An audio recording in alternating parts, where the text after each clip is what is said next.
My name is Michael O'Keefe, and I'm a member of the Daily News Sports Investigative Team. I'm here with my colleague Christian Red, and we're here to talk about Mark McGwire, who issued a statement today acknowledging that he had done steroids throughout the 1990s.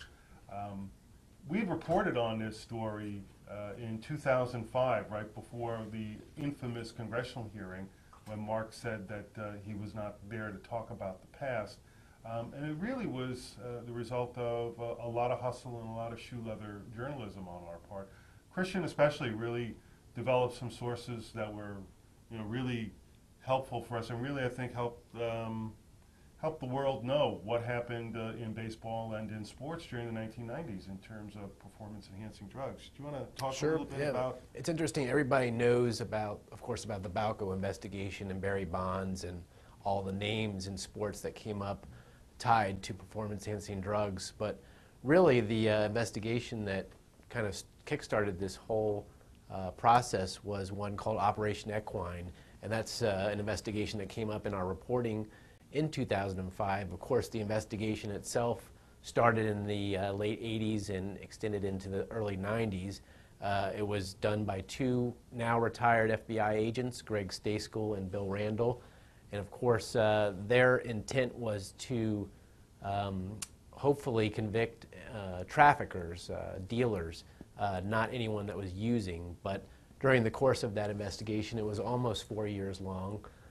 Names like Mark McGwire came up, Jose Canseco.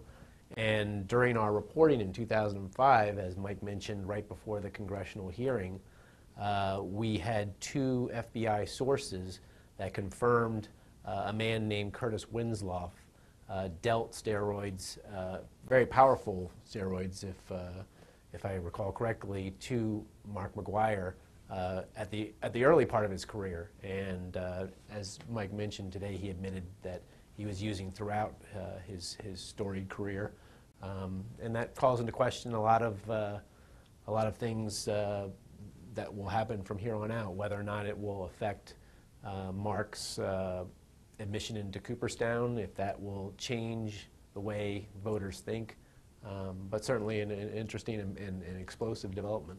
Yeah, it's an interesting development in that, as our colleague Bill Madden pointed out in his column yesterday, there's a lot of money on the line for guys who get inducted into the Hall of Fame. He was talking in his column yesterday about with a memorabilia dealer named Alan Rosen, Mr. Mint, who said that the demand for autographs from guys, first of all, the price goes up. He talked about Andre Dawson and the price of his autograph going from $10 to $40, and he just says also the demand is huge. So, I think there's going to be a lot of questions about McGwire and his motivation for, after years of being really a hermit, joining the Cardinals as their hitting coach, as he will in the spring, and then really addressing this publicly for the first time since that 2005 hearing, where I think a lot of people were under the impression that he had something to hide.